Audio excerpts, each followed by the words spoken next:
By the end of this video, you will learn how to convert the Figma toggle component to HTML CSS component in 4 easy steps. Step 1. Let's go ahead and target the toggle button. Here we see on the Figma side, if we click on the toggle, it is set to true, and we have 2 states, which is active and inactive. So if we take a look at the toggle on the left side, we have the active property set to false. This means on the CSS and HTML side, we need to create 2 classes, which toggles between active and inactive. Also, if I go ahead and click on the main component, here I'm navigated to the toggle component, and as you can see, I'm able to see the specs. Also, what I do notice is if I take a look at the right hand side, here we have exactly the similar styles, which is 4 pixels of padding to the top and bottom and 12 to left and right. And if I click on the chip component, here I notice it's exactly identical. So what I can do on the HTML and CSS side is to group them and only change the value of the text for the inactive one. However, if I double click on the active one, the font weight is 600. Also, there are other differences. For example, if I click on the background color, it is set to white. The other one doesn't have a background color, so I have to also pay attention to updating these 2 values on the HTML and CSS side. So since these are similar, let's go ahead and reuse the styles and only copy the changes that are relevant. In this example, I only need to copy the background color here. And if I go to visit my CSS, I would first search for chip to see the chip style. If I also scroll down, here I'm able to see the chip, and all these properties are relevant, which means I need to keep them if I do decide to use the toggle component. So what I can do, instead of actually creating everything from scratch, all I have to do is add a comma and then add dot toggle. However, what I noticed is 600 font weight, and the inactive one doesn't have the font weight of 600. So we can go ahead and fix that. Basically, since these are together, I can just add another comment, just write chip and toggle. So we are modifying the CSS values here. So if I scroll down here, all I have to do is basically add toggle and dash active. This way I'm creating the active toggle, and I have to copy paste the background color that I had on the Figma Dev side. So if I go ahead and visit the Figma, I need to double click on the text and make sure to copy the color of the text. Everything else is still the same. So let's just go ahead, visit toggle active, and paste the color of the text. And the toggle inactive, all I have to do is basically copy that and then just write toggle and then just add inactive. And if I go ahead and visit Figma for the inactive one, here you see we don't have any background color, so we can leave it as is. And if I go ahead and click on the text, I'm actually selecting this color. So what I would do is copy that and replace the color with the correct one, which is primary 75, and also I would remove the background color. The other thing I need to add is basically the font weight. So here the font weight, which is 600, I need to copy it and add it to the toggle inactive and reduce it to 400. Also in CSS, everything is rendered from top to bottom.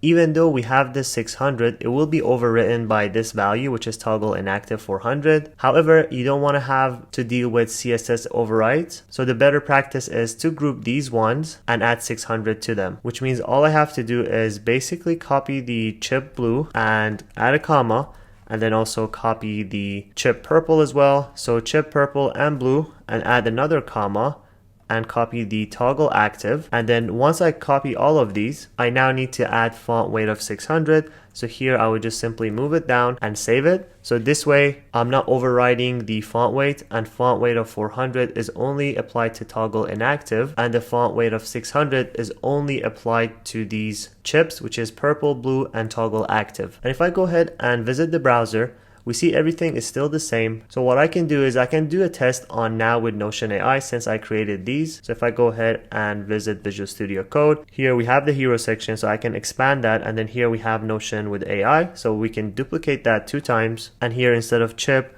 I add toggle, and then here I would just add toggle dash active, and then I would copy that and replace the other one, and then just add toggle inactive. So if I go ahead and save this and visit the browser, I now able to see that I have Notion with AI with a background color and another now Notion with AI with the correct colors. The only difference is now I need to basically go ahead, visit the website, and then what I do notice is both of them are placed next to one another, and we have a background color, which is the toggle. Step 2. The reason we don't see this again on the browser is because we don't have a background color added to our now Notion with AI for active and inactive toggle. So basically all I have to do is making sure I have another section, and if I try to zoom out, Here I notice that this section is identical to the one to the top, which is center aligned, and right now we are nesting another toggle. So let's just go ahead in Visual Studio Code, copy this. Again, here we have testimonial section.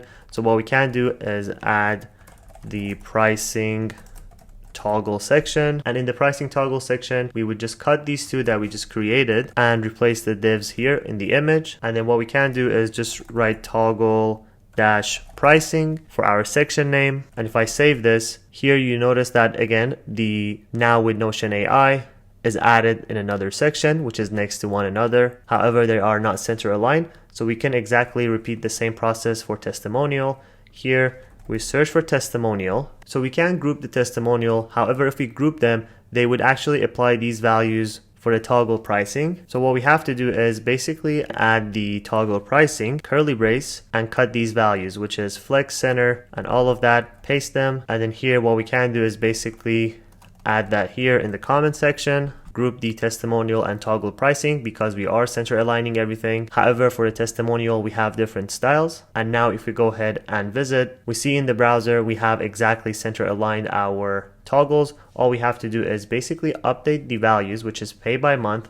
So what I can do is go ahead and copy that. Here I have pay monthly, and go to the HTML, paste that, and go back to Figma, double click on the text, scroll to the content section, copy that, again visit HTML, paste that, and save this. So now if I go ahead and visit the browser, we have the correct text. However, the classes are wrong, so I have to swap the classes in HTML. So let's just go ahead and do that.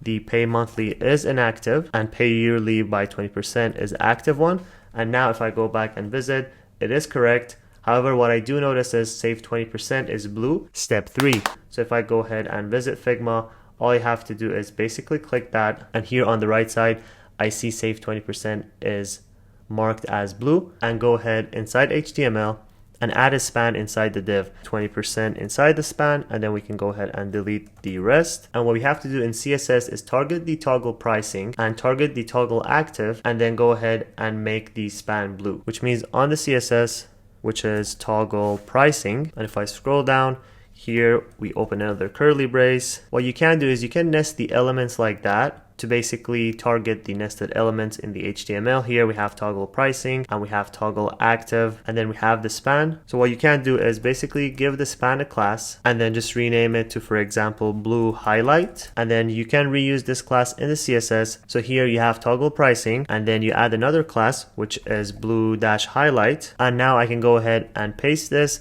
Here I'm targeting the toggle pricing, and what you notice is I added a space. That means go ahead and select the blue highlight. You can also repeat the same process, meaning you can have your toggle pricing added at the top and then have your blue highlight nested like that. However, for these simple ones, if you don't want to nest curly braces inside one another, you can actually add a space, and this would exactly behave the same way. So if I go ahead and save this and visit the browser, I'm now able to see pay yearly with save 20% highlighted as blue. So all I have to do is basically fix the spacing here inside the span. And if I go ahead and visit the Visual Studio Code, even though the spacing is added here, it is not working on the browser because the browser is ignoring the extra white space. So what you can do in order to fix this issue, you can go ahead here and add something called entity code. In HTML, if you add an entity code, it always starts with an ampersand. So here, before that, we start with an ampersand, and then we add the white space entity code. So it's actually called non-break space. So NB, which is non-break. And here you see Visual Studio Code is even giving us the suggestion. The entity code that we are going to use is this one, ampersand non-break space, which is NBSP, and then we close that with the semicolon. So if I go ahead and select that and save this, because we're adding this, the browser is going to add a space between our pay yearly and save 20%. And then finally, I need to add the background color, step 4. So what I need to do is go ahead, visit Figma, and then here we have the toggle. And if I go ahead and visit this, what we can do is first change the rem to pixel. So let's just go ahead and switch it to pixel. And then we see the values here, which is 8 pixels of padding with the radius and background color. So here, all I have to do is basically copy the radius and background color. And again, if I go ahead and take a look at the left-hand side here, we have the section.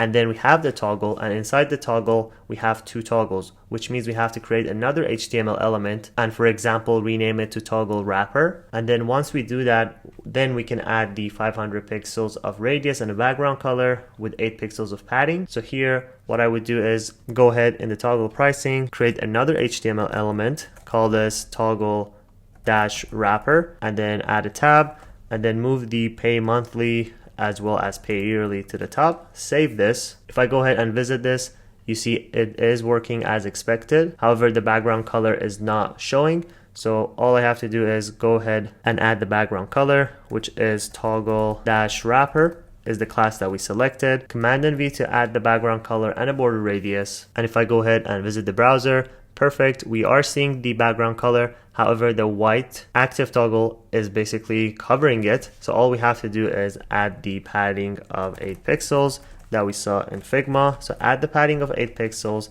save this, and take a look at this in the browser one more time. So here we successfully managed to add the toggles. And as you can see here, we transferred the active and inactive toggles inside our HTML and CSS website. Don't forget to like and subscribe for more design tips and tutorials, and let me know what you think in the comments down below.